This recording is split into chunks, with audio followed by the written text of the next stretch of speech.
semua. Masih semangat? Semangat. Nah, masih kurang greget ini karena bikin tugas. Semangat pagi.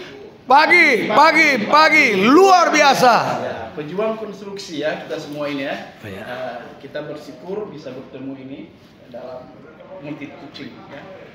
Perkenalkan saya Hendrik Suryo Srianjo. Basic saya arsitek. S2 saya perencanaan kota dan S3 saya perencanaan wilayah kota. Ya, secara singkat saja saya mengajar di Universitas Utara Manado sebagai dekan. Nah, jelas. Nah, itu dekan yang kecil. Nah, Bapak Ibu, adik-adik sekalian, sebelum saya memulaikan, apakah absen sudah diisi semua ya? Sudah. Sudah ya? Baik, kalau tidak itu absennya saya buat dalam bentuk Google Form dan linknya ada di sini ya, di dalam materi. Bisa dilihat nanti untuk linknya, saya sudah share juga di grup. Nah, sebelum kita memulai pelatihan ini ada beberapa rule of the game ya dalam kelas kali ini. Pertama, Bapak Ibu perhatikan pintu exit emergency. Jika terjadi sesuatu dalam ruangan, ke situ. Ya. Perhatikan juga tanda-tanda sains yang ada di dalam ruangan ini yang mengarahkan kita menuju ke bagian-bagian tersebut. Kemudian yang masuk kelas harus tepat waktu, HP itu silent ya, agar jangan mengganggu. Kemudian juga kita harus menjaga kebersihan ya, dan memastikan bahwa semua itu dalam konsentrasi penuh. Baik, kemudian saya juga perlu menyampaikan adanya potensi ketika kelas kita ini berjalan. Bisa saja ada gempa di sini. Ya, perhatikan nanti di bawah meja Bapak Ibu itu ada APD yang tersedia, ada helm. Jika sesuatu terjadi silakan gunakan ya untuk mengantisipasi misalnya plafon itu runtuh dan lain sebagainya. Kemudian juga saya ingatkan ketika kita coffee break sebentar, usahakan jangan orang Manado bilang baku dusu. Karena kalau baku dusu bisa saya terpeleset, piring gelas bisa pecah, Bapak Ibu bisa kena kecelakaan kerja ya, seperti itu. Dan beberapa hal lainnya juga kita harus duduk dengan tenang, jangan berpindah-pindah, itu mengganggu. Perhatikan kabel-kabel yang ada di dalam ruangan yang terkonek dengan laptop Bapak Ibu agar jangan sampai itu ada yang terkelupas dan Bapak Ibu bisa jalan. Itu saja yang harus saya sampaikan kepada kita semua dan mari kita menikmati kelas ini. Saya akan menjanjikan pelatihan terkait SKNI nomor 255 tahun 2019 tentang penerapan standar kompetensi kerja nasional Indonesia kategori konstruksi, golongan pokok konstruksi yang fokusnya pada ahli perawatan bangunan gedung. Nah, dalam hal ini kode unitnya F41 GED 020031. Judul unitnya adalah memeriksa jadwal kerja. Nah, ini sangat penting, ini sangat menarik karena semua pekerjaan dimulai dengan jadwal kerja. Baik, saya lanjut. Nanti jika ada pertanyaan bisa langsung mengajukan tangannya. Kemudian ini beberapa prinsip yang kita ikuti. Pertama, tujuan pelatihannya apa akan saya jelaskan. Kemudian elemen kompetensinya apa, KUK-nya, termasuk juga batasan variabel. Bagaimana menilai, ada kesimpulan.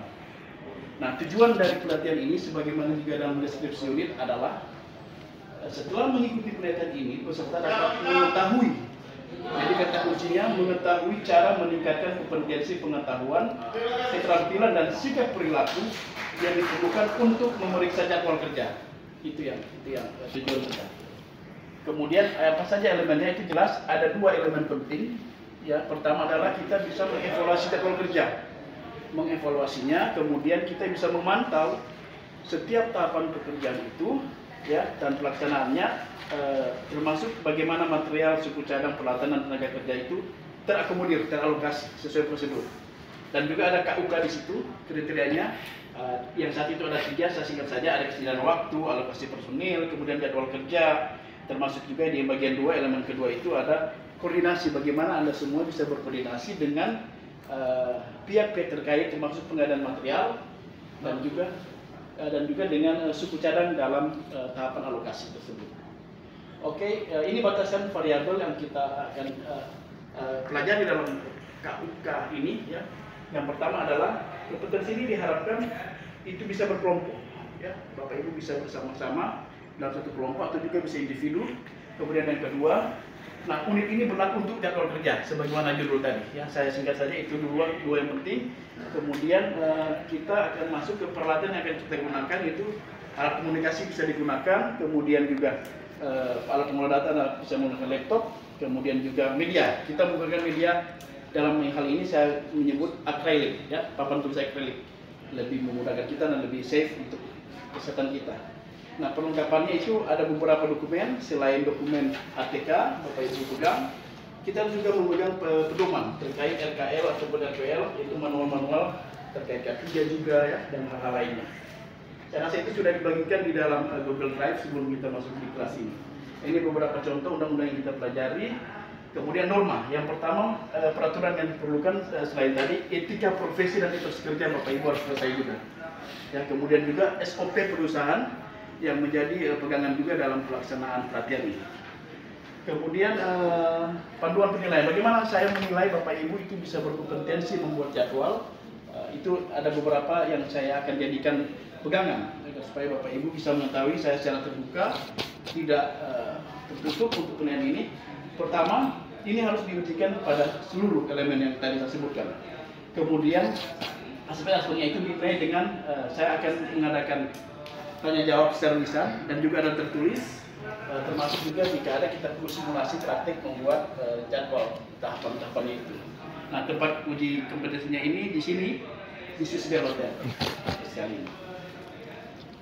Kemudian untuk persyaratan kompetensi dalam KUK itu nomor kodenya itu disebutkan tidak mensyaratkan ada kompetensi sebelumnya. Jadi Bapak Ibu masih pemula saat ini. Ya, di situ disebutkan tidak ada kompetensi yang dibutuhkan. Jadi Anda yang masih pemula bisa mengikuti ini untuk memperoleh, ya, kompetensi terkait memeriksa jadwal kerja. Kemudian panduan ini pertama Bapak Ibu saya harapkan bisa mempelajari pengetahuan terkait spesifikasi mutu bahan. Bapak Ibu harus menguasai itu, termasuk juga kondisi sebelum melakukan pekerjaan dan evaluasi masing-masing pekerjaan itu harus Bapak Ibu kuasai. Bagaimana cara 5 menit lagi? Siap. Kemudian ada 6 dimensi spesifikasi mutu, yaitu kinerja, keistimewaan, kepercayaan waktu, mudah dirawat, sifat khas, dan penampilan serta citra etika. Nah, itu harus kita kuasai bersama, dan itu saya sudah bagikan modulnya, bisa Anda baca-baca karena waktu kita singkat hanya 10-15 menit.